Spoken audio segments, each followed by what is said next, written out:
Good evening, everybody, and welcome to Ward 3 Vision's webinar, Placemaking, What is in the Streetscape Toolbox?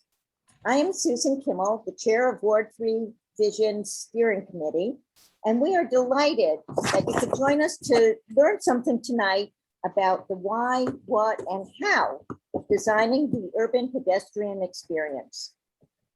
Last fall, Ward 3 Vision, together with the Coalition for Smarter Growth, hosted 2 other webinars.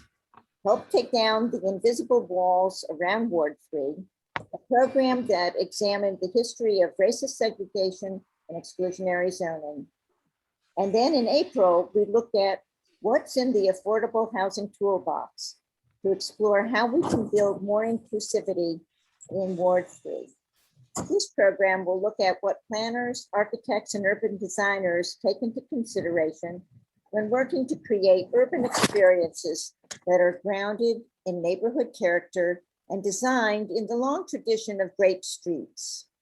In short, we'll look at some of the design and planning tools available to create placemaking opportunities that make our neighborhoods even better places. Tonight, we'll hear from designers about how they envision future places, from the Office of Planning about the kinds of tools available to implement those visions, and about how Main Street organizations can sustain lively and economically viable neighborhood high streets. We are very fortunate to have a terrific lineup of experts. First is Bob Peck, an attorney and honorary member of both the American Institute of Architects and the American Society of Landscape Architects, who has had a lifetime career shaping cities. Currently with Gensler, where he was involved with bringing about the fabulous redevelopment in Southeast called the Yards. And if any of you have been there, you'll know how great it is. He's also served as Commissioner of the Public Buildings and the General Services Administration. And in years past, Bob was president of the DC Preservation League, president of the Greater Washington Board of Trade, and was chief of staff to the late US Senator and public design advocate extraordinaire, Daniel Patrick Moynihan. Next on our roster is Matt Bell, who is not only a professor of architecture at the University of Maryland, but also a principal at Perkins Eastman Architects. His work in DC includes the new Cleveland Park Library, Greenwood Community Center, and Stoddard Elementary School and Community Center.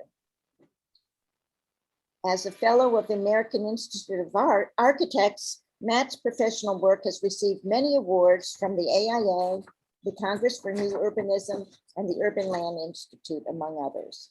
He also serves on the Historic Preservation Review Board in Washington, DC. Third, many of you will recognize Erkin Ozberk, who is the neighborhood planner for DC's Office of Planning, concentrating on wards 3 and 4. And as we know him, Erkin is currently heading up the Chevy Chase Small Area Plan, which began in early 2021 and will continue this fall. And last on the lineup is Leigh Catherine Miles, who is the executive director of Tenleytown Main Street and has held this position since 2016. There, she works with local business owners, community leaders, and city agencies to strengthen the economic vitality of DC's second oldest commercial district. Leigh Catherine brings her extensive experience as a web journalist, advocate, organizer, and activist, having held a number of positions including those with the National Democratic Institute and the Brookings Institution. And we want to welcome all of you and welcome our wonderful panelists and start off with you, Bob.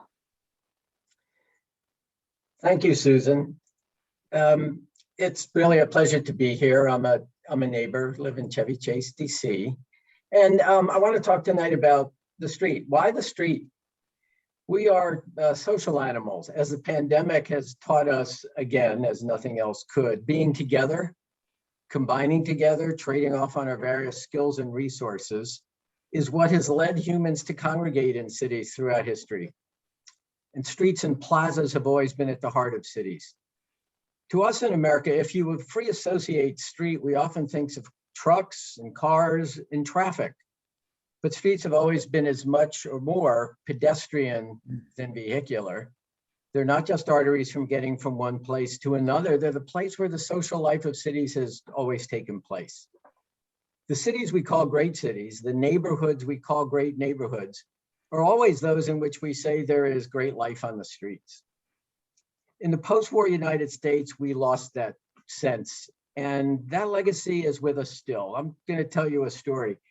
My father grew up on the Lower East Side in the early 20th century, in that famous multilingual, overcrowded immigrant setting that you've seen in movies or documentaries.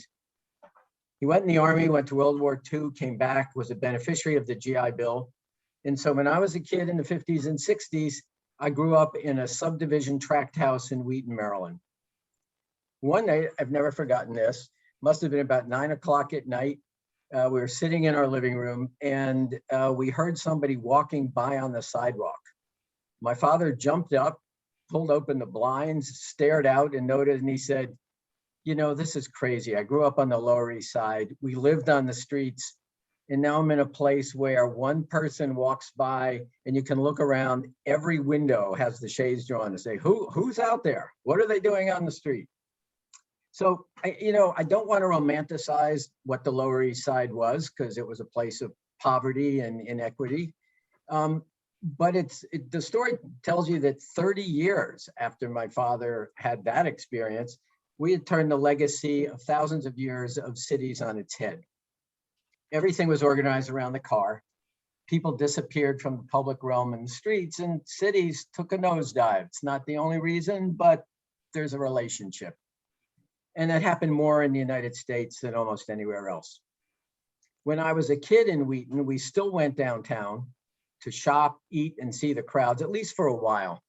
But then that ended, and I became the part of the first generation of teenage mall rats. And I had to go away to college and travel to Europe to rediscover what a city, what a real lively human environment in a city can be.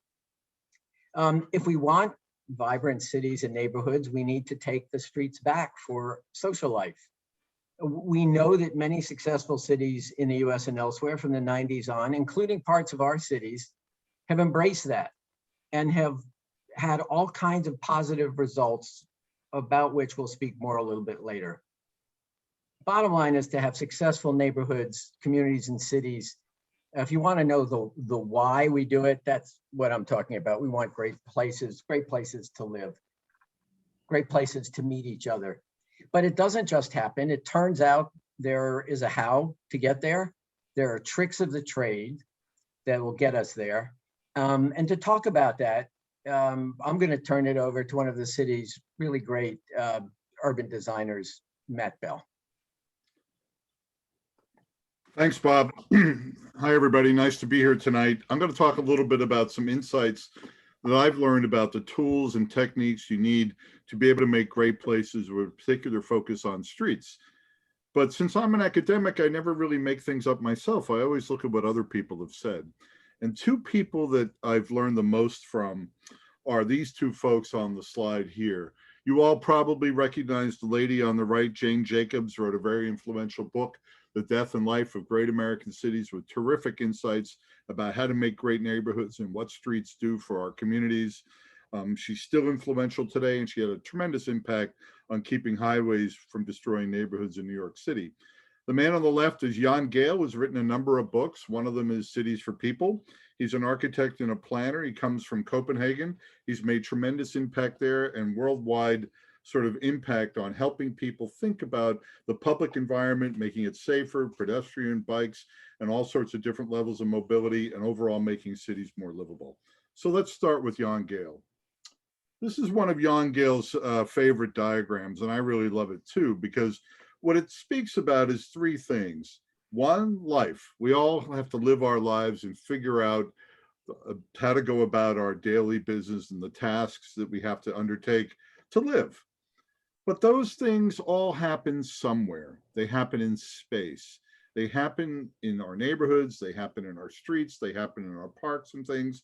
but oftentimes that space is defined by buildings. And this is this simple sort of diagram about how we really need to think about community. We have things we live for, there is space it happens in, and there are places that we build that help define those things. And Gail had some very interesting insights about this. He said there's really 3 different kinds of street activities. The first is the necessary activity, the kind of thing that you have to do your business on the street because you have to pick up the dry cleaning, or you have to visit the hardware store to get a light bulb, or go to the pharmacy and get some medicine, go to the grocery store to get sustenance to live. And those are all things we have to do to survive. And those things happen on streets. But he also pointed out there are 2 other kinds of very important considerations. Optional activities.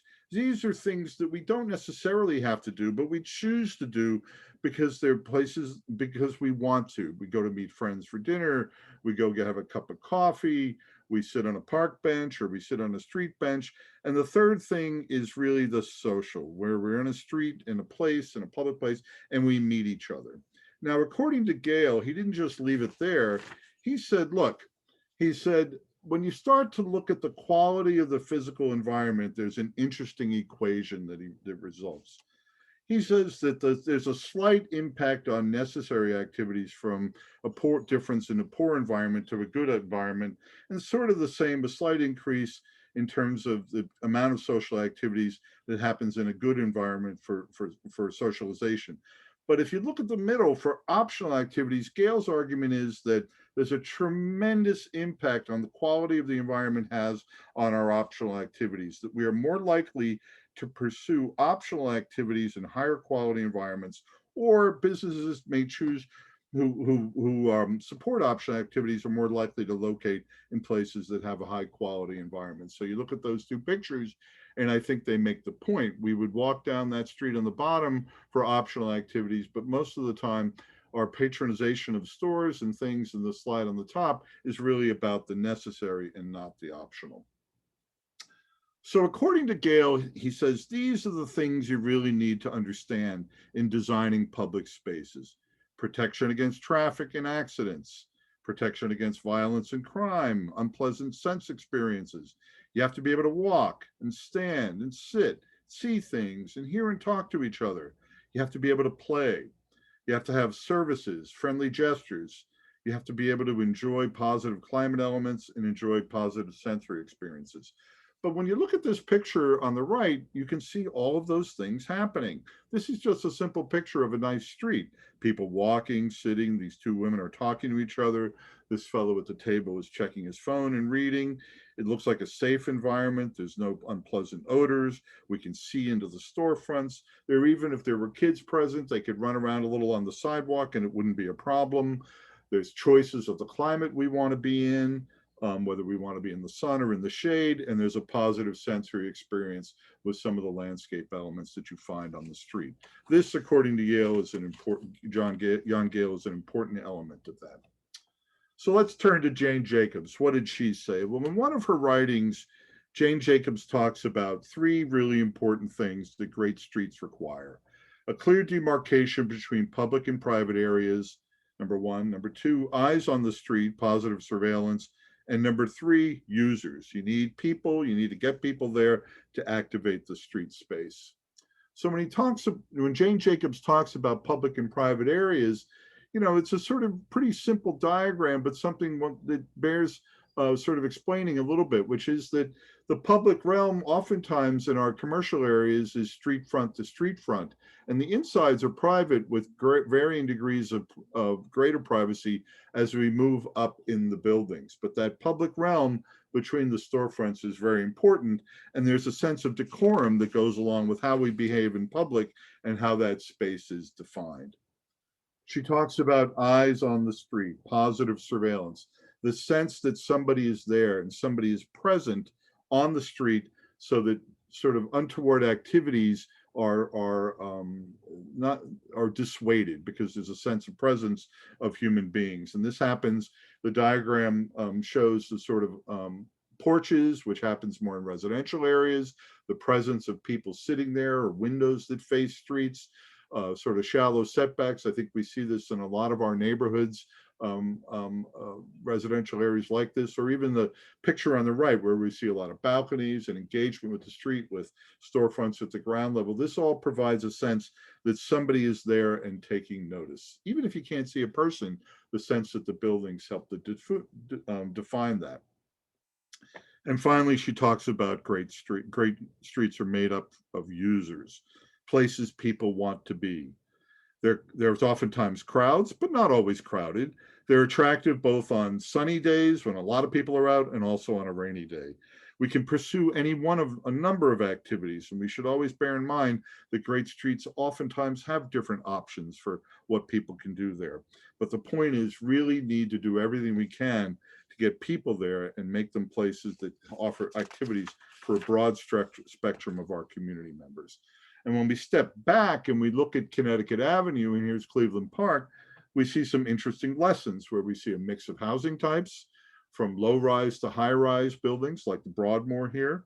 Those are oftentimes different places that people live in different stages of life. So it does provide for different kinds of variety.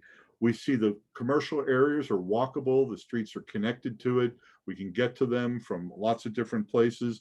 And also that's all supported by transit systems that help reinforce the activity in these various nodes.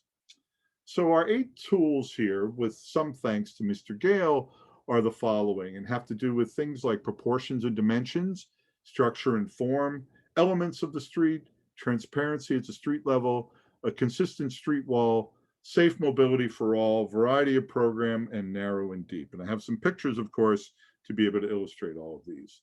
First of all, good proportions and dimensions. Streets are better when they're defined, when they have a sense of spatial enclosure and definition. So a lot of you have probably been to Bethesda Row. This is a street that's nicely defined in terms of the width of it, the height of it being slightly taller than the width of the street, helps to provide for a sense of really nice spatial enclosure in that particular environment. We're a little bit challenged in Connecticut Avenue given the width, but I think there's a lot of things we can do. And the horizontal dimension, a wide enough sidewalk, which fortunately we enjoy in Connecticut Avenue, wide enough sidewalk, so lots of different activities can occur.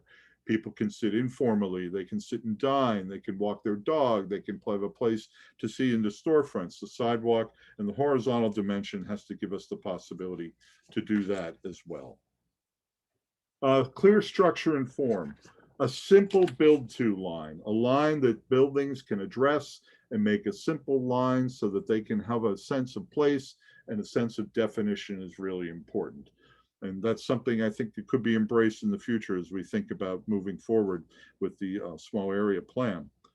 Complementary elements, things like benches, small scale elements, details of architecture, ways in which streets and the public environment can help enhance environmental performance by treating stormwater and providing for places where trees can be planted to provide shade. And of course, public art and expressions of social values. We've seen the greatest of this recently at Black Lives Matter Plaza, but that doesn't mean that those sorts of things can't occur at many different places in our community. Transparency at street level, very important. We have to see what's in the store. The man who runs, or the people who run this bakery here, they put bread in the store just to underscore the fact that, you know, we want to tempt you to come in and buy one of our loaves of bread. That transparency is very important. Or even a bookstore that we might, and this is the sort of thing where we have on the left side a sort of necessary sort of visit to our street with buying bread to eat, but on the right side an optional activity, and very enticing going in there and perusing some books. We need a consistent street wall. It's really important that great streets have a sort of simple and consistent street wall with very few gaps, almost none at all, particularly at grade where the buildings meet the sidewalk. These buildings need to engage the pedestrian in a continuous way. In many retail areas in older towns, the buildings are on a 25-foot rhythm and increment of storefronts. And we get a little bit more architectural detail at that level, but that continuous, consistent street wall is very important. Another example of that here is one of my favorite small towns, Casanova, New York. The simplicity and elegance of this with the detail for the eye to peruse it, seeing into the storefronts, a wide enough sidewalk for different outdoor activities in the good weather is really important. Safe mobility for all. Maybe you've been to Paris recently and seen all the terrific things they've done with introducing zones for bikes and a détente between vehicles and pedestrians and people on bikes and motorized public transportation, trying to provide for a safe way to move about town. Or even on the right side, the simple act of having parallel parking that provides a buffer for people to dine outside. So that instead of having a table next to a car moving at 40 to 50 miles an hour, it's next to a shielded place where people feel comfortable to sit and have a great meal. We're seeing a lot of innovations with how to transform streets to make them more safe and provide for more mobility for everyone. This diagram shows a little bit of how we used to think of streets as just to handle vehicles and move cars. Now we're thinking of places for bikes and people of all walks of ages, and looking at ways of designing streets to narrow that distance to cross the street so more people are enticed to take the crosswalk and go across the street. And we can provide for, as well, environmental features that can help provide for a greater sense of contribution to positive aspects of sustainability. We've seen some of this in New York City, if you've been there. This is in the West Village, where they've really taken an effort to narrow the cartways and try to make it so that people can find more room for sidewalks and more room for bikes and all sorts of different modes of moving about town. You know, it's always interesting to think about how places change over time. Lots of people might be inclined to say, well, you can do that in Europe. That's Amsterdam, but I don't know about here. Well, you know, you think about the fact that places like Amsterdam weren't always Amsterdam. This is the same street, a more recent picture on the right, and it flooded with traffic. And there are ways we can begin to make much better public places by using design to make more enhanced spaces for people. Variety of program, great streets, great commercial areas have lots of different stores. They each have their own little brand, maybe their own storefront, their own way of handling the landscape outside, but it provides for variety so that different people from different walks of life, different stages in life, different needs can find something there. But it's also variety of program. This is, again, the main street in Athens, Ohio. You can see in the big picture there, but also note that it has on that main street in great proximity, it has public and civic uses, a church, it has the county courthouse, so that people are coming to that street certainly for commercial and retail activities, but also to patronize other things as well, brings more people downtown, gives more of the commercial area the possibility to have others visited who might not necessarily have intended to be there in the first place. So really having a robust mix of program is important. And if just to underscore that, this is a Google Earth view of Athens here, where you can see the 5-minute walk, you can get to the university, you can get to the courthouse, different Board of Elections offices, you can get to healthcare campuses, lots of retail, churches. There's lots of things that help animate that space of the street. They're all tied together by the street network in just a 5-minute walk. Narrow and deep, very important that we have a sense of storefronts that are narrow in a sense that they animate as we walk past them. And this is a plat of Georgetown in its original plan, showing one of the reasons why Georgetown is a pleasant place to walk through, because our eyes are engaged with the storefronts as we move along, and that the buildings, the retail establishments are narrow and deep to the lot. And so, you know, in some places this may be a challenge, but what you want to do is make sure you have active storefronts so that you don't have dead space on that street. Narrow and deep also has to do with the anatomy of the human being. Our typical cone of vision is about 55 to 60 degrees in our typical field that we can see things. This makes the ground level experience very, very important in terms of how we perceive the street. Storefronts are very important, but that also means is that in our typical cone of vision, we can see the ground floor and the second floor and probably even the third floor, but beyond that, it tends to be out of the normal things we see as we walk down the street. So those storefronts are very important.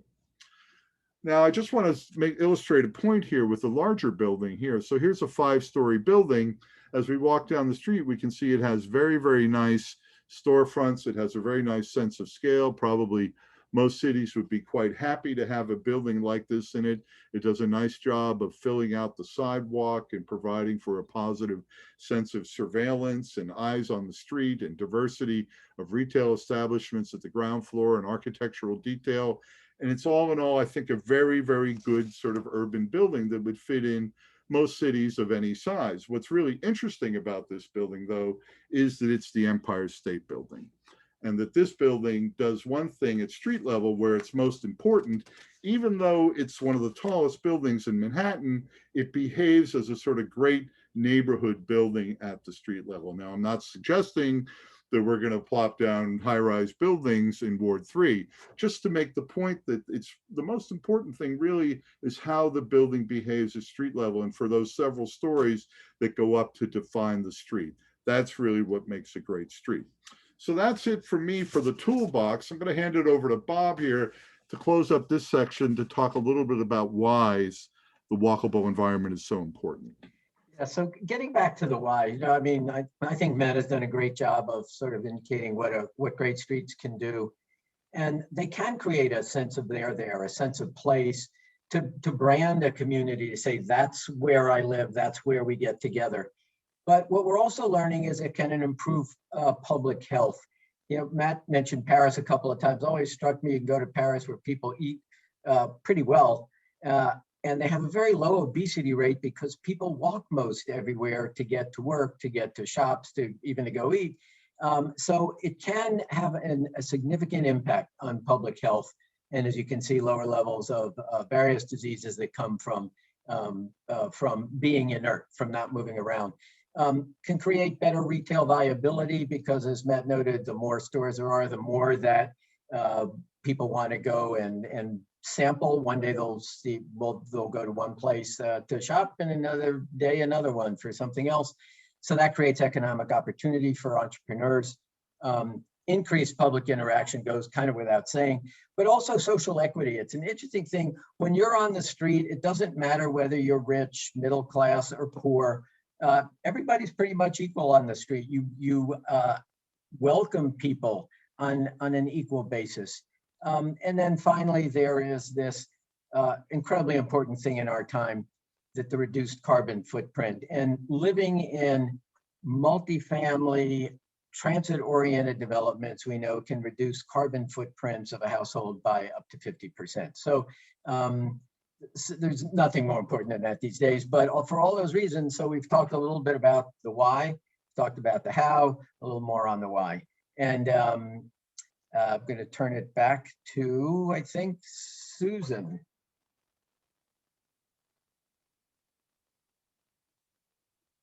You're muted. Oops. Susan, you're on mute.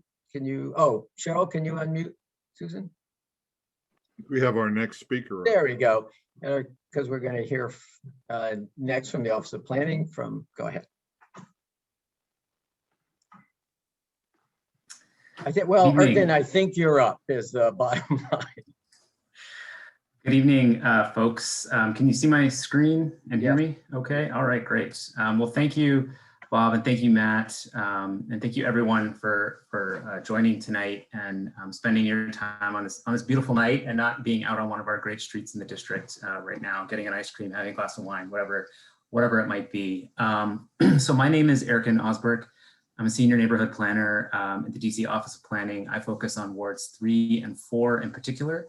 And in the few years I've been at OP, I've also had the opportunity to work on a lot of our public space and public life initiatives as well. So I'm going to talk tonight a little bit about, you know, how we think about public space and public life at the DC Office of Planning, and focus a little bit on some of the projects that are underway in Ward 3 right now. And so, you know, the first thing I want to talk a little bit about is these notions of public space and public life, and how the street really fits into that framework. So the district, you know, we're very fortunate. We have a wealth of parks, squares, pedestrian-friendly streets, you know, that really provide opportunities for a vibrant and rich public life, that sort of social experience that we have in our shared spaces in the city. And a lot of the slides I'm going to be sharing tonight come from this public life story map, and the link is here on the slide, which will be shared after the presentation. And a story map is just an online interactive tool where you all can sort of read a little bit more about what I'm talking about tonight, and also link to some of the projects that I'll be discussing as well. And so a lot of this information is up there. And first, I wanted to talk a little bit about sort of how we think about public spaces in our streets in the city. And a lot of this has to really segue from what Matt shared earlier, which was a great presentation. And so starting with the public space, this is the area under public ownership. So this includes our parks and our streets. And this is the area outlined in green here on the slide. And so, a lot of times in DC, we have these wide public streets, and we have what are called building projections. So that includes things like porches or balconies that project out into our streets, into our public space. And so that's part of our public space. Our public realm, when we talk about public realm, that is area that's both publicly and privately owned, but it's accessible or experienced from public space. So if you're walking down the sidewalk, you may be able to see your friend in their yard gardening, and you might wave to your friend or have a conversation with them. They're on private property, you're on public property, but it's part of the public realm. It's part of our shared experience outside between our buildings. And then public life is just that. It's what we create when we're outside. It's how we connect to each other when we're not in our homes, we're not at work, and we're not in our cars. So this really is sort of the magic sauce of sort of living in a high quality functioning urban environment, whether it's a small town or a big city, is that shared space that we experience together. And when we're talking about public life, it's important in our sort of growing city that we think about a public life for all. And this is really something that we have articulated in a stronger way in the comprehensive plan, the DC's comprehensive plan that was just updated. And as we're growing, as we're adding more residents and more activity in our city, our existing public spaces in our streets are being used by an increasing diversity of folks and have an increasing set of needs placed upon them.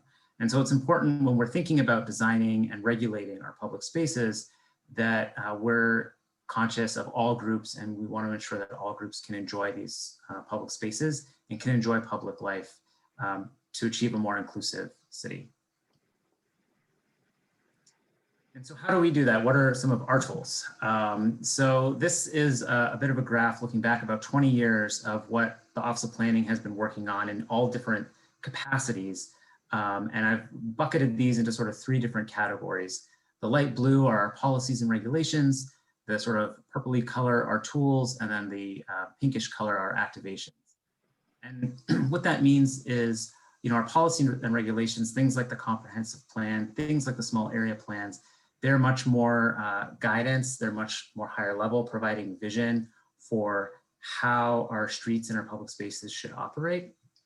Whereas the tools are a little bit more focused on, users of our regulations. So that might be the private sector, that might be developers, that might be community groups, how they can think about, using or operating within the regulatory framework of how we think about public space. And then activations are things that are experienced in public spaces. And our office has been engaging a little bit more in this work in recent years with some of our creative placemaking activities, where we're actually, producing some programmatic activity in public space, usually around a project to try to get, to communicate with people, get information about how they're using spaces in their neighborhoods, or would like to use spaces in their neighborhoods. And I'm going to focus on a few of these different kinds of tools in the next few slides, particularly some in Ward 3. So I think 2 that are really fundamental, that are really citywide tools are on the left, the Public Realm Design Manual, and on the right, the Public Space Activation and Stewardship Guide. And the Public Realm Design Manual really looks at our unique regulations around public street design in the district. As Matt mentioned, we have these fairly wide streets in DC for an East Coast city. We don't have that, pre-war central core of sort of small, narrow streets like you might find in Philadelphia or Boston or Montreal. And so, we have these wider streets in the district, which really gives us a lot of space and opportunity to think about how they're designed, with our street trees and with our landscaped areas and with our wide sidewalks, and also with our building projections. What's sort of unique in DC is that we have things like porches and bay windows and show windows in our commercial districts that extend out into the street, actually beyond private property into the public space, which really help to articulate and create a more intimate human scaled experience as you're walking down the street and engaging in our public spaces. And so that's sort of the design side, that's the physical environment. More recently, we've been focusing on how people use that space, how they use that physical environment, and try to provide a more accessible and transparent understanding of how permitting works, whether it's for sidewalk cafes or block parties, which there's a strong culture in the district for block parties to close the street and use it temporarily for things. And so the public space design, activation and stewardship guide is really trying to get at some of those actions and uses so that folks have a better understanding of how they can use our public space. So I'm going to talk a little bit about some of what work our office has done in Ward 3 and is continuing to do in Ward 3. And this really picks up on some of the tools that Matt was talking about. How we think about the horizontal space of the sidewalk, but also the vertical space of the buildings that are right up against the sidewalk. And so a few years ago, our office with the ANC and the Van Ness Main Street put together the Commercial District Action Strategy, which had 4 different goals of sustainability, retail, commercial use, and public space. And part of what it did was really look at the sidewalk to try to understand how could this space be organized, these wide sidewalks be organized on Connecticut to really create these human scaled spaces that supported retail, supported people moving, and also provided a lovely experience. And so, we're really happy that DDOT, who is our partner in crime and all of this stuff, is moving forward on the Van Ness Commercial Corridor project. Actually, the first public meeting for that project is next week. So I'm plugging that right here with the link to register to really think about how to advance these concepts a little bit further on Connecticut Avenue. And one thing you'll notice from this diagram is when we're thinking about and designing our sidewalks and our streets, we're actually thinking about them almost like hallways or a series of rooms that exist between the curb and the building face. And when you think about our streets in that way, you start to think about them as more social spaces and how they interact as places for people to exist in. One of the other tools that we have, and this is a somewhat more in-depth tool, is the public life study. And this is really, again, as Matt was mentioning, as an academic, he gets to just steal things from other people. Well, we stole this directly from Jan Gale and his firm in terms of the methodology for how to study public life, which is really based on observational study and field work, where we would go out in the field. In this case, we had a team of students from the University of Maryland who assisted us back in 2019, and we worked with the Tenleytown Main Street to look at how Wisconsin Avenue and the streets behind Wisconsin Avenue, particularly between the Whole Foods and Wilson High School, operated as spaces for people. This is an area where 4,000 students transit daily during school, at least, because of all the schools that are around this area. And it is just a very busy area throughout the day. And so, the main question driving this study was how does this place function for people and how could it function better for people? Again, looking at both the corridor of Wisconsin Avenue, but also the sort of bus turnaround plaza behind it by the school.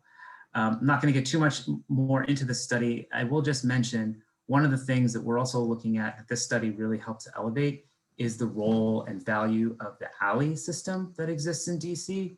Again, as we have these wider streets, we also have these narrower alleys that exist in a lot of our commercial districts downtown. Many of you might have sort of been to Blagden Alley recently or gone down to the wharf where they've created sort of this alley network within the development.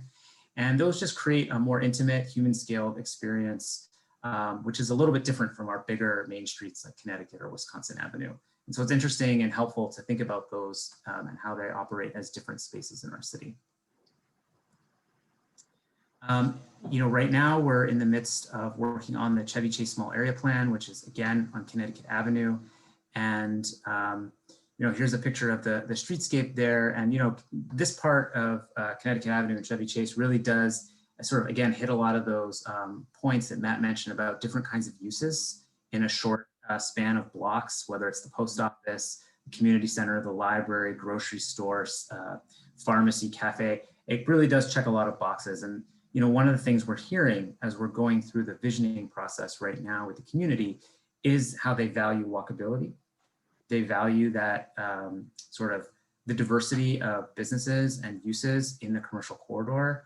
And they also value the ability to run into people they know and see their neighbors at the store, at Magruder's, at the library, at the basketball courts. And, that's really kind of getting back to the public life. What we're trying to, better understand and plan for is how to create those opportunities for people to build relationships and social networks in their public spaces, in our cities. And that really does happen at the street. So again, putting in a plug, we have our visioning survey that's still open through this week, June 24th. So if you haven't already, please do take it. There's questions that get to some of these topics we're talking about tonight. And we've already had over 500 folks respond to that survey where we want to hear from more people. And so please do check that out. And then the last thing I want to talk about is Friendship Heights. And again, this is sort of moving forward. In the spring, actually led by Bob Peck, the Washington chapter of the Urban Land Institute put together a technical assistance panel that our office with WMATA hosted to look at Friendship Heights and the future of Friendship Heights. And among the many sort of challenges and opportunities that exist in Friendship Heights, one of the things that was elevated through this process and through this exploration that the technical assistance panel provided was looking at placemaking, was looking at the pedestrian scaled experience and opportunities for enhancing that both on Wisconsin Avenue, but off of Wisconsin Avenue also. The presentation and the PDF presentation and the video of the presentation of initial findings from April are online. And again, we're encouraging folks to check those out and share any input or thoughts they might have on it as well. Really just scratching the surface on a lot of these, but I just wanted to highlight some of the work that's underway in various capacities in Ward 3 and give a little bit of a sense of how we think about the value of streets in contributing to our public spaces and public life. As was mentioned by Bob sort of in his last slide, public life is important from our perspective at the Office of Planning because it's a driver of not only physical, but also mental health, sustainable mobility, so how we get around in a way that's responsible and climate friendly. It helps reinforce culture, sense of identity and place, and also improve safety and economic development. So we look at a lot of things and the interrelationship of those things at the Office of Planning. And that's really how we see the value of public spaces and streets in our city. And I'm going to hand it over to Leigh Catherine Miles from the Tenleytown Main Street. Here's my contact info if you guys want to get in touch with me. But, none of these things would really happen without partnerships from the private sector and from community groups who are the ones activating public spaces, putting the public art out there, watering the plants, making these places community places. And so, well, to Leigh Catherine.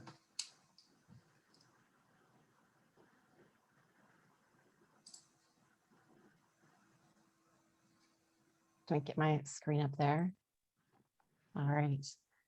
Well, I really appreciate the opportunity to join this discussion. As Erkin said, I'm Leigh Catherine Miles, the Executive Director of Tenleytown Main Street. And Main Streets are not only part of the toolbox, but to extend the metaphor, we're often the nuts and bolts of how things can get done at the grassroots or street level and really operationalize many of the strategies that have been discussed tonight. And so the organizers asked me to talk about the range of work that Main Streets do to build sort of vibrant business districts, including the streetscape. And to be honest, that could take hours, but I'm going to distill this work down best I can into less than 10 minutes. So just to orient everyone, Tenleytown Main Street's program area encompasses Wisconsin Avenue from Fessenden Street at the north to Van Ness Street at the south, as well as the commercial areas immediately adjacent. And we were founded in late 2015 because community leaders were seeking to revitalize our mature commercial area that was really not keeping pace with economic growth across the city and was a danger to the livelihood of legacy businesses, our small and local enterprises, as well as to the sense of community that we'd all known and come to love in Tenleytown. And so with that broad-based community support and a grant from the city, we opened our doors in January of 2016. And our work's guided by a community vision, a market analysis, and other studies like the public life one that Erkin mentioned. And we translate those studies into actionable steps on the ground through what's called the Main Street approach. And this approach has been developed over 4 decades, and it's really an integrated approach to community and economic development that leads to whole-scale community transformation. And it's used in 1,000 business districts across the country, including the 26 main streets here in DC, 6 of which are in Ward 3. And I'm just going to focus on our work in 3 of the 4 points, the 4th being organization, which is really vital to all of them because it's about community collaboration and engagement to help us operationalize our work in the other areas. And I'm going to start briefly with economic vitality because without a strong and resilient business ecosystem, our work in the other areas would be limited in impact, and our streetscape would be littered with vacant storefronts instead of the vibrant ones like Matt had shown in his presentation. And our work in this really falls in 3 areas. First is providing access to financial resources to grow and sustain businesses, whether those are direct grants that we provide ourselves to businesses or helping businesses access capital through other grants or loans to help them improve. We serve as an information hub and provide business consulting on a range of issues from government permitting to navigating the DC bureaucracy to business practices to marketing to even things like storefront window displays on the exterior. And then for assistance that we can't provide in-house, we bring in external experts, both paid and pro bono. And like during the pandemic, a lot of these help with things like moving businesses online and creating new websites for those that didn't have a digital presence or finding other ways to pivot. And post-pandemic, we're helping them with things like getting legal support for lease negotiations and business planning as we move into recovery. And this work, when combined with the other pillars I'm going to talk about that make Tenleytown an attractive place to do business, really have a measurable impact. When I first started, our vacancy rate was about 14.5%, and today it's down to less than 4% of leasable storefront units. And of the new businesses that have come in and stayed, 56% are small or locally owned businesses. And I highlight this because I know when a lot of people think about investing in commercial areas and vibrancy, they're concerned that big box retailers are going to come in and move out small enterprises. When actually it's the opposite. It not only makes it a better place for our existing small local businesses to be, but it also attracts other unique small enterprises, along with the kind of retail mix that you need in terms of anchors and whatnot. So while you need a strong and supportive environment for businesses, we also need promotional efforts to bring feet to the street and customers to those seats.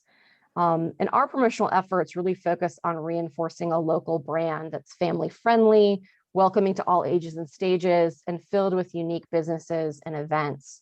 And the marketing efforts are designed to get the word out and spotlight what makes our neighborhood so special and attract people to come and experience it for themselves, whether it be video profiles that tell the story of some of our business owners or promotional campaigns that really target our educational institutions.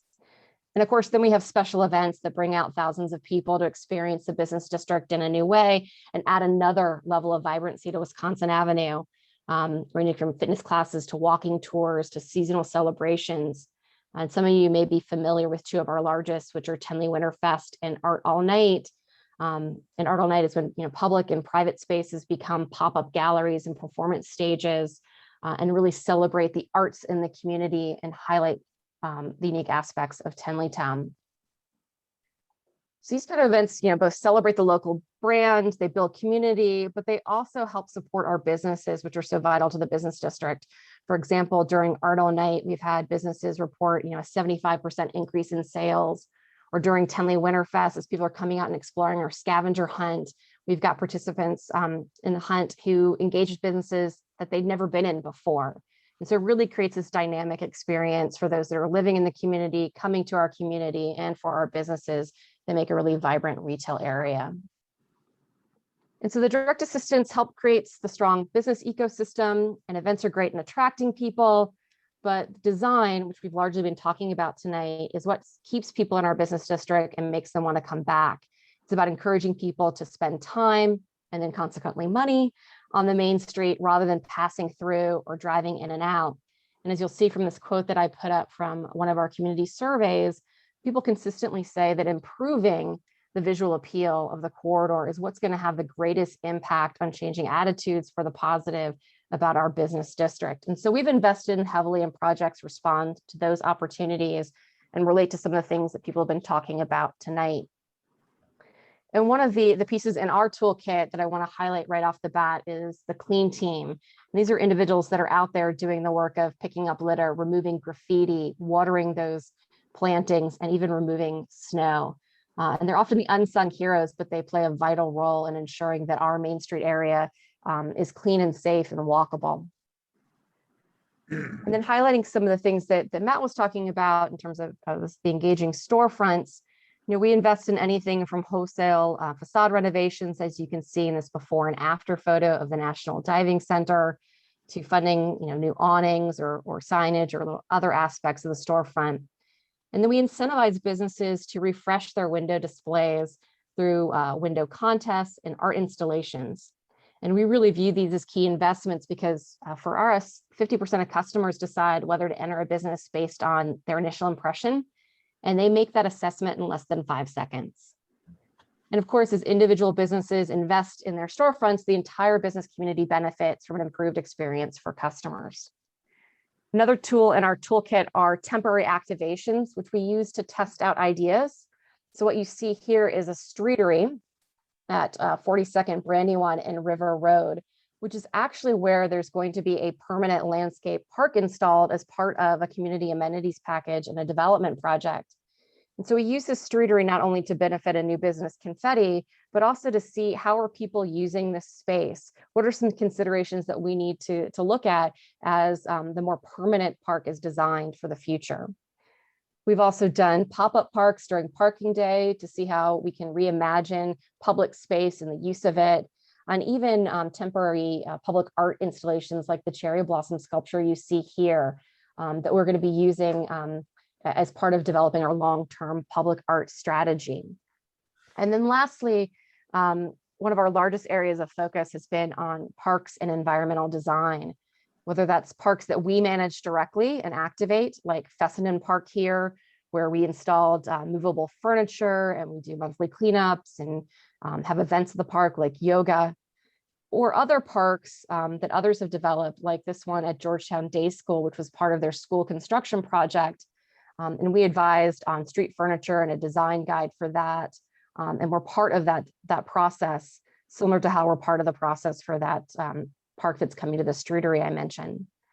And then lastly, we're working on some green infrastructure pilot projects that we hope to complete in the fall that not only address things like stormwater management, but also add plantings and seating that beautify and activate our Main Street corridor. So that's a relatively quick overview of some of the ways that Main Streets work on the ground to create vibrant business communities by integrating direct business support, district marketing, promotion, and storefront and public space design. You know, we collaborate on the development of some of these macro level tools and strategies we've been talking about, but we also really work at the micro level to advance incremental change that ultimately leads to these vibrant, vital business districts. And I'm happy to answer questions in the Q&A, but I also encourage anyone who's interested to drop me a line. My contact information is on this slide.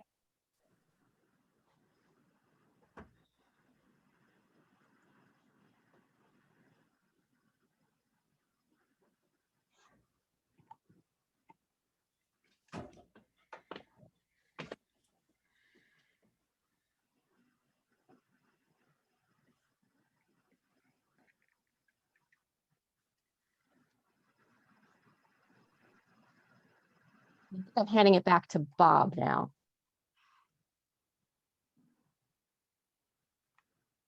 Yeah, actually, I'm Cheryl Cord with the Coalition for Smarter Growth, and we wanted to start a Q&A now. And so Bob Peck is going to moderate that. And I actually have one question that was chatted to me, and I think it's a good way for us to get started. But I wanted to ask anybody else, please put your questions in the chat, and so we can ask our panel these questions. So the question is, and maybe I guess I'd first like to hear from Matt Bell about this question. Are there zoning and planning measures that can encourage good design for streets? So you've given all these great examples. So what are the ways we can actually make sure that they get accomplished? Well, I mean, I think having guidelines in the small area plan would really be an important thing. You know, one of the things that is a challenge is that when development is as by right, of course, then there almost is no review other than building code and zoning review. And Erkin could talk a little bit more about the procedures there, but I think one of the things a small area plan ought to do in terms of incentivizing things is show ways that the kind of architecture that supports a lot of things we're talking about can be implemented, and processes by which these things can be reviewed and people can receive certain benefits for doing, you know, the really good architecture that the community deserves. You know, I sit on the Historic Preservation Review Board, and we review projects that are in historic districts. So Cleveland Park, for example, when we did the Cleveland Park Library, was reviewed by the Historic Preservation Review Board because it's part of the historic district. And that was actually very helpful, the things that they were concerned about and the suggestions that they made. Not all of Connecticut Avenue in Ward 3 is in a historic district, but I do think there are ways in which the small area plan can help incentivize really good design. You know, I think a lot of these things that we're talking about have been commercial areas. It ain't rocket science. You know, this is not incredibly complicated. The buildings should make street walls, have active uses above, active ground levels, good storefronts, a level of architectural detail that the eye can sustain, and buildings that help define the public realm. And I think there are a lot of very good developers in this town who know how to do that sort of thing as well. So I do think that's an important part of what the future holds for us in Ward 3. Bob, do you have something to add to that? Yeah, I would just say, you know, in addition to the urban design aspect, there is the question of, you know, we should bring out the D word, density, and the question of, you know, controls that allow for buildings that, you know, as Matt noted, are taller, and create a street wall, respect the scale of a community. We're not a Manhattan, but allow more people, you know, you get more people on the street if more people live near the street, live above the street, live above shops. And so that's another way in which I think in the part of Connecticut Avenue that I live near, we could have a more vibrant community, equitable, and create some really wonderful retail street activity opportunities. You know, one building that was done by right, which was not a historic district, is the Park Van Ness building. I think probably a lot of you have been to the market in there, and it sits right in the middle of Van Ness. That Van Ness is not a historic district, and they did a very good job with the detail of that building, with how it hits the street level, the scale of it. You know, obviously, if you know the building, you know it goes down several floors on the east side of it, not on the street side. But that really has helped stitch together the street experience in Van Ness. And I think it's been a very positive, designed by a former student of mine, I want to point out, but been a very positive contribution to Connecticut Avenue. And I think that's a very good developer too, good architects, good developers, and that sort of thing I think is all possible.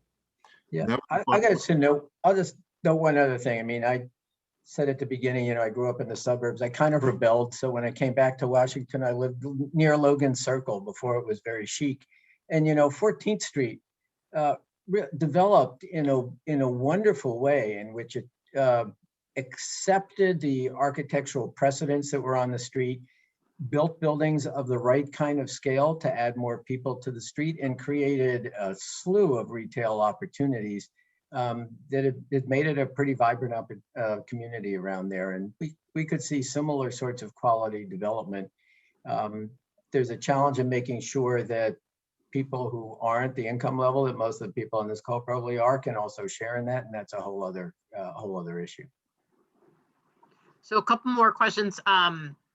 We have a number. One is there a Main Street organization for Chevy Chase? And Erkin actually put into the chat that there is. It's called District Bridges.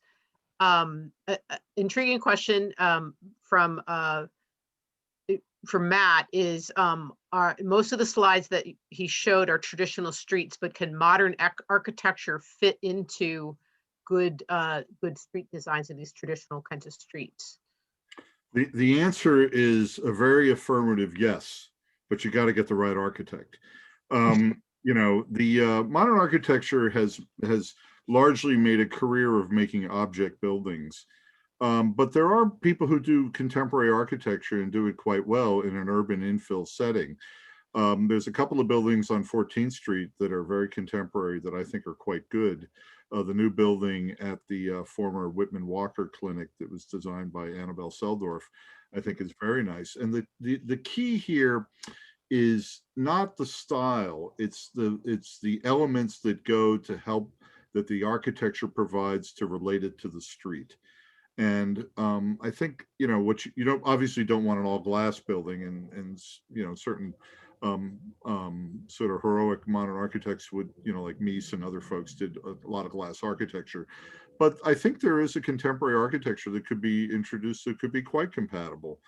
You know, we have a building going up on 14th Street, the old Martha's Table site, which is very contemporary, but we've tried to make the building have a scale that relates to the street level, from the storefronts to the window surrounds to the sills and the how the building meets the sky and things like that. So I think modernism can be done. I don't think it's a question of style. I think it's more of a question of the sort of the ethos of the building. Is it an urban building or is it not?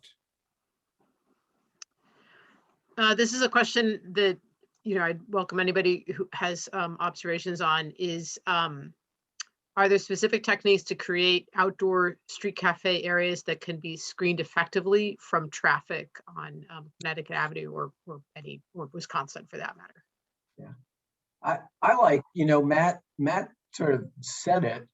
One of the counter-instinctual things that we've learned about reclaiming the streets is that putting a row of parked cars next to a sidewalk, which, you know, many of us, I gotta say, first time I ever heard that, I really bristled at it. Turns out it is a natural barrier, which makes you feel safe and which screens out some of the noise and the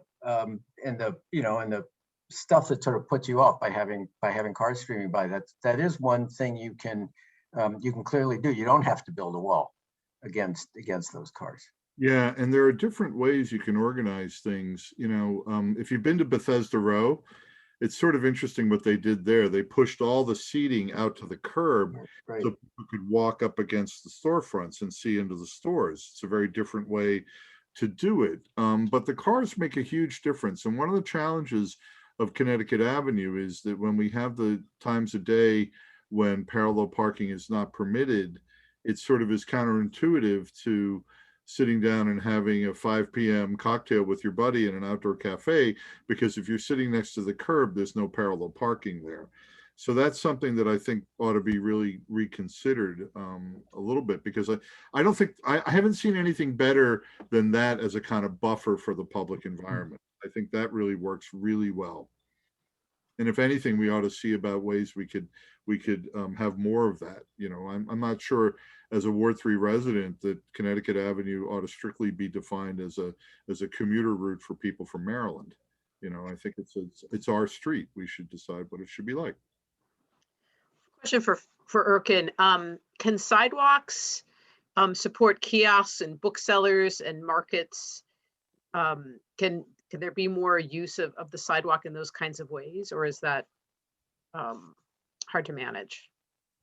So a lot of the, thanks for that question. A lot of the regulations around public space. So when we talk about public space, the district, a lot of times we're talking about our streets and sidewalks. there's something called the Public Space Committee that reviews applications for what can happen in that space. And that's a joint committee that's chaired by Office of Planning and DDOT and folks in the sort of fire and emergency services and things like that. And so a lot of the regulations in DC actually deal with commercial uses in our public space, right? Because there's always this question of, is our public space being used for profit, and how, and sort of who gets to benefit from that? And so, a lot of our sidewalk cafe regulation deals with sort of how much space is used, and there's effectively a kind of rent that's paid to the city to use our sidewalk space for sidewalk cafes by restaurants. And during the pandemic, actually, a lot of our regulations adapted and tried to change to some of the real dire needs that our businesses were facing around, what besides just a bistro table and some chairs could go out in the sidewalk and could contribute to the livelihood of that business. And so there was some more retail activity that was happening there. One of the other things in the district that we've seen is food trucks in the street, but on the other side of the curb, below the curb, which has been a great boon to some of our downtown areas before the pandemic, to add a more diverse and more affordable dining options for the office crowd during the day. But in Columbia Heights, also sidewalk vending is something that there's a culture there. And I believe the council member pushed forward for some legislation to allow for more of that to be able to happen in that part of town where it was already happening, and where it adds to the vitality and the character of that neighborhood. So I think as was maybe mentioned earlier, the pandemic has really pushed district government to think a little bit more creatively and in more diverse ways about how all of our public space can be used for these kinds of things. I want to go back to actually an earlier question, which was about what is kind of the I guess from a retailer marketing perspective, the goal of shaping these main streets, be it Chevy Chase or Tenleytown. Is it to serve, our nearby neighbors who live near it, or is it to have, be more of a destination for, a larger area? And sort of how would that change, or how would you approach that? What's the answer, Matt? We'll start with you, Matt. I have an opinion about that. I think great community neighborhood retail streets serve the community and everyone else who likes to be in a great environment. If you go to, when you think about places you go on vacation, we've all had that great experience of going to some wonderful city and walking down a neighborhood street into the local store to buy something unique. I think the thing is that if you make a great street, unless it's really in an area that's inhabited solely by tourists, if you make a great street, it will draw people to it. It will draw neighborhood people, if it's programming as well and serves a neighborhood, but it may also draw others, and that's a good thing. There's no reason why. I remember once a friend of mine, I was in Montreal, and he said, "Oh, you have to go to this restaurant." Well, it wasn't downtown or anywhere. It was in this wonderful neighborhood. We took a taxi there and had a terrific meal, and it was clear that everybody in the restaurant was the locals, but it was the sort of thing. So I think to decide if it's one or the other is a mistake. I think these great places ought to be able to serve a pretty broad spectrum. Can I say, but I think I do think there's a distinction, because, as Erkin mentioned, the technical assistance panel that the Urban Land Institute did in Friendship Heights, which was a regional retail destination and has some very large sites where you can imagine, obviously there's no more Neiman Marcus, but there are other stores that might move in. It could be kind of large.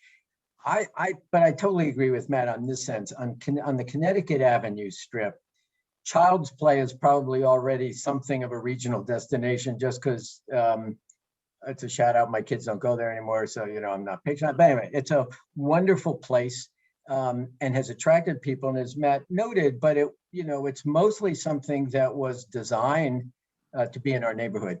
And so I think that's the sort of retail we're talking about, and partly just because the sorts of spaces we have probably lend themselves to that kind of business.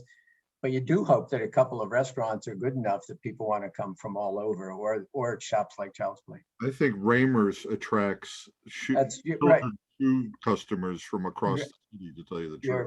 You're, Well, not to have Tenleytown's, toy store get short shrift. Sullivan's is shout out to Sullivan's. Okay. But no, I agree. When we're thinking about Tenleytown Main Street, we often talk about how we like to blend that sort of small town feel, that community spirit, close knit, with a celebration of all the urban amenities that we're able to provide in our Main Street.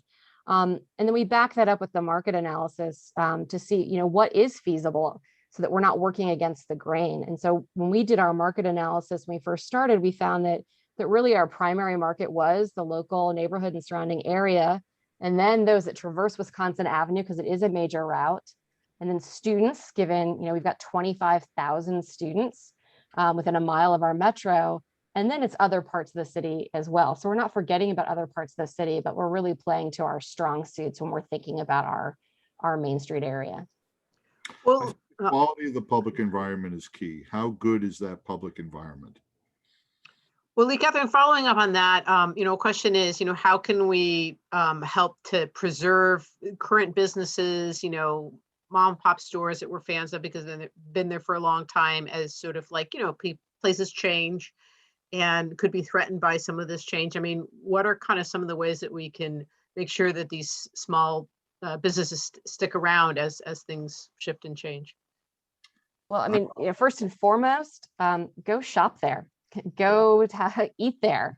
If people want to have these great small businesses, they have to patronize them and support them.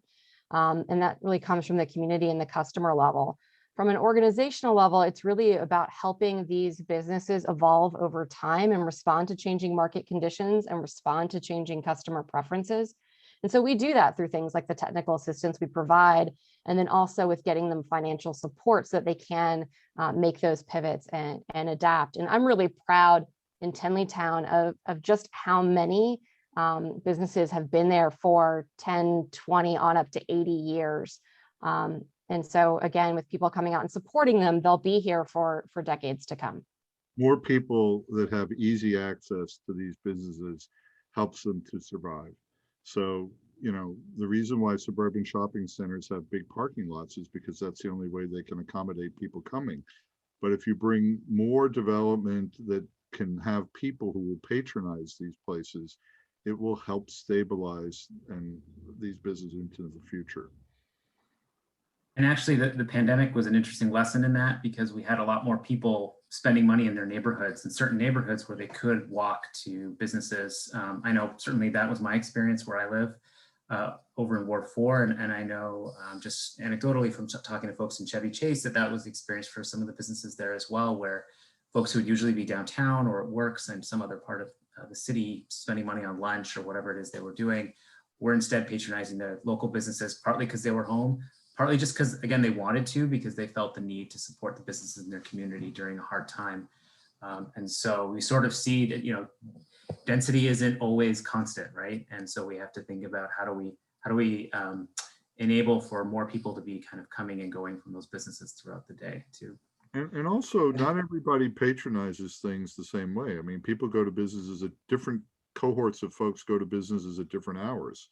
When you think about a senior population versus people who are just starting out, diversity of housing types helps support that.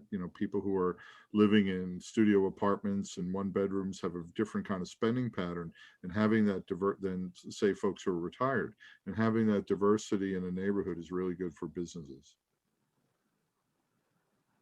And thank you, Matt. And I'm going to jump in now and thank everybody for participating this evening. It's really such a fascinating conversation, and I think we have all learned so much. And one thing is that Ward 3 Vision believes is that really participating in these kinds of educational events is really helping us learn what the planning process is all about, so that we really can be active and informed participants in some of the studies that OP is going to be presenting throughout Ward 3, because we all know that the Chevy Chase small area plan has already begun, but there are 3 more planning studies proposed in the coming year, one in Friendship Heights, one in Tenleytown, and one in some combination of Woodley Park and Cleveland Park.